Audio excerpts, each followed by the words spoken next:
Masih bersama saya Nindya Rima, pemirsa di Lobi Belajar Lebih Memahami, dan kita masih berbincang-bincang bersama Wakil Ketua DPRD Kota Surabaya, Bapak Insinyur Mas Duki Toha.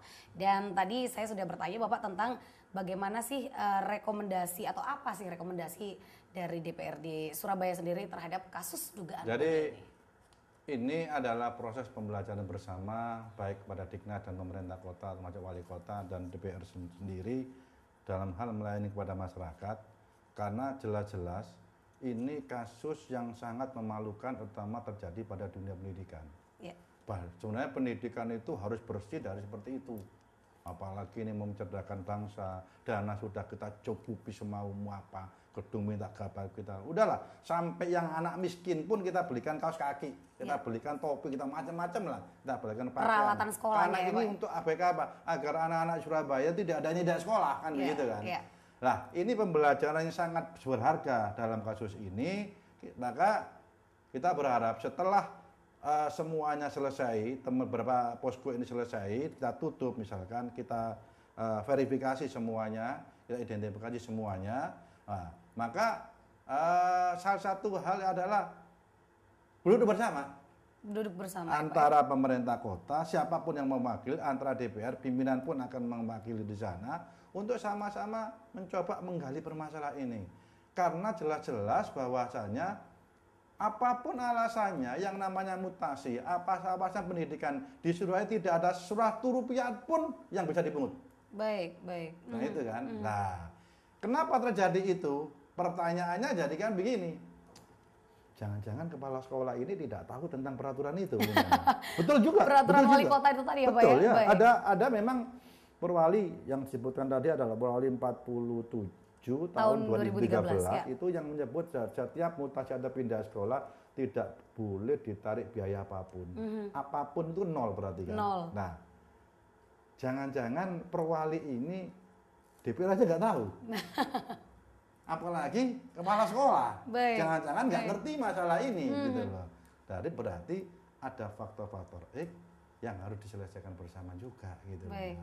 Ini sekali lagi kita mencarikan formula yang baik. Tidak, sekali lagi saya katakan dalam saya stabilo itu adalah tidak ada kambing hitam dalam ini. Semuanya dalam rangka membuat bahwa pendidikan ini, pemerintah kota dalam melayani masyarakat ini tidak ada satu pungli pun yang terjadi sesuai dengan arahan dan temuan daripada ombudsman itu. Baik. Lalu menurut Pak Mas Duki sendiri Pak, kenapa bisa kepala sekolah tidak mengetahui tentang perwali ini, dan apakah tidak ada koordinasi antara kepala sekolah dengan seluruh wali murid gitu? Saya balik, jangan-jangan peraturan itu memang sengaja dilanggar. Peraturan dibuat untuk dilanggar Pak ya? Jadi peraturan itu memang sengaja dibuat, iya Pak perlu aja nggak boleh, tapi kan ini kan saya. Karena kan Bapak kalau pindah, jangan-jangan ini dimanfaatkan untuk dilanggar. Nah ini yang saya khawatir. Ada dua fenomena. Satu memang dia nggak tahu persis, nggak tahu betul, karena dia tidak sosial aja. Tahu. Yang kedua dia tahu, tapi tahunya untuk dilanggar. Gitu. Baik. Lalu ini kan bukan hanya di SMA Negeri 15 sendiri yang sudah terkuak ya Pak ya kasus dugaan punglinya, tapi ada di SMA Negeri 3, ada di SMA Negeri 21 seperti itu Pak ya.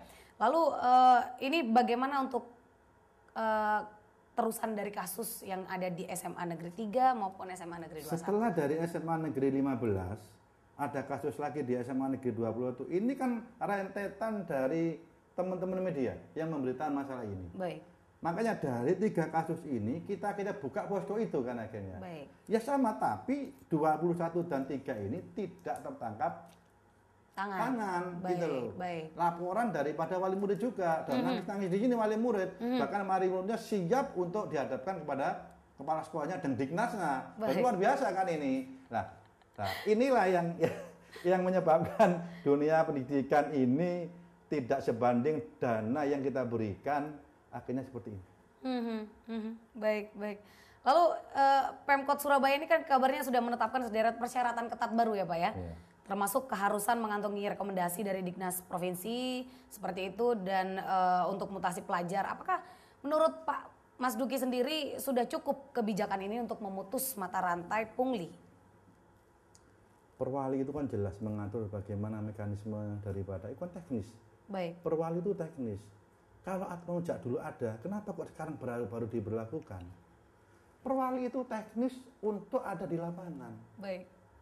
Kalau tidak diatur dari perwali, bagaimana dia bisa konsultasi kepada wilayah, kepada provinsi? Jangan-jangan sudah di perwali itu sudah ada, harus ada rekomendasi dari provinsi. Ya. Tapi memang tidak dibaca, lupa bacanya itu. Loh, cuma ada di situ. Cuma ada di situ kan, ada semua. Baik. Semua, Lalu di kasus ini pihak dari Dinas Pendidikan Kota Surabaya apakah kooperatif Pak dalam membantu pihak kepolisian? Saya yakin juga, saya terima kasih juga pada teman-teman Dignas juga yang kooperatif. Kok kebingungan juga teman-teman Dignas. Artinya begini, jangankan teman-teman Dignas, kami itu pusing Bu. Kami itu pusing sampai saya itu meriang juga lihat seperti itu loh. Karena ini dunia pendidikan loh. Yeah. Kalau dunia Satpol PP itu bisa dimaklumi lah. Kalau ini dunia pendidikan. Kok seperti ini, apa kok buramnya seperti prestasi tidak pernah membanggakan. Yang namanya dana sudah begitu luar biasa. Baik. Kok sekarang begini ini? Lah ini, makanya saya katakan, ini sekali lagi adalah tanda kutip pembelajaran bersama untuk melayani masyarakat itu. Baik. Nah Pak, untuk skenario yang dibuat dalam menangkap tangan Wakasek dari SMA Negeri 15 Surabaya Pak, apakah itu memang bisa dibilang anggota Dewan boleh turun langsung dalam menangani kasus tersebut? Ini, itu tidak ada aturannya, tidak ada aturan siapapun. Ini kan permasalahannya yang diajak kemarin kan teman-teman kita di Polrestabes. Baik. Makanya sekarang ini sebenarnya kemarin itu bukan wakil kepala sekolahnya. Aslinya itu kepala sekolahnya sebenarnya. Cuma saat itu dilimpahkan dari kepala sekolah ini kepada wakil kepala sekolah. Makanya begitu tertangkap tangan, maka mobilnya kepala sekolah masih ada di situ, tapi orangnya nggak ada, dicari. Nah ini kan menandakan apa, bahwa ya kalau wakil kepala sekolah Mbak, malah juga sama dari akhiran di juga kan, diperintah juga, terima itu orang-orang gitu aja. Dari ini polisi tetap ada di kepala sekolah, polisi ada di Dignas, polisi ada di asisten, polisi ada di wali kota. Inilah yang harus dikombinkan bersama. Jadi sekali lagi saya katakan dalam forum ini tidak ada head to head antara pemerintah kota dengan DPR. Ini merupakan pembelajaran untuk menjadi pendidikan yang bermartabat itu tadi. Baik. Lalu kira-kira Pak, skenario apa yang akan dibuat untuk SMA Negeri 21 dan SMA Negeri 3? Bukan mungkin sudah masuk ini Mbak. Sudah masuk juga ya Pak ya? Malah sudah diiringkan ini.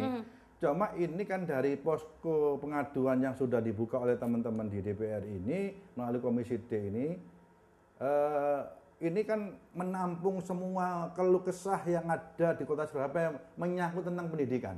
Ya. Sebenarnya banyak terjadi masalahnya pendidikan di Kota Surabaya. Nggak cuma dugaan pungli dari ya Pak ya? mutasi guru, dari macam-macam. Sekarang ini guru juga ada rame-rame. Bahkan kemarin saya dilapori langsung tentang TPP-nya guru, maksud ada guru tuh hanya 1 bulan dapat 300.000. Nah itu kan itu macam-macam. Ada yang dapat 5 juta, 10 bahkan kabarnya juta. TPP mau dihilangkan. Lah ya ini saya katakan ini problem-problem yang ada di pendidikan ini yang harus diselesaikan. Jadi maka saya katakan sebenarnya teman-teman di Dignas ada like, jangan ada like in dislike.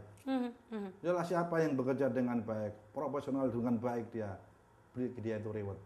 Dan kalau memang ada sesuatu yang tidak bagus, kasih punishment. Kan selesai sebenarnya. Baik. Saya pikir itu yang paling jalan. Yang harus digarisbawahi jangan ada like dan dislike ya Pak ya? Iya, baik. Oke pemirsa, kita akan masih menguak seputar dunia pendidikan di Kota Surabaya bersama Bapak Insinyur Mas Duki Toha, Wakil Ketua DPRD Kota Surabaya. Tetap di Lobi, belajar lebih memahami.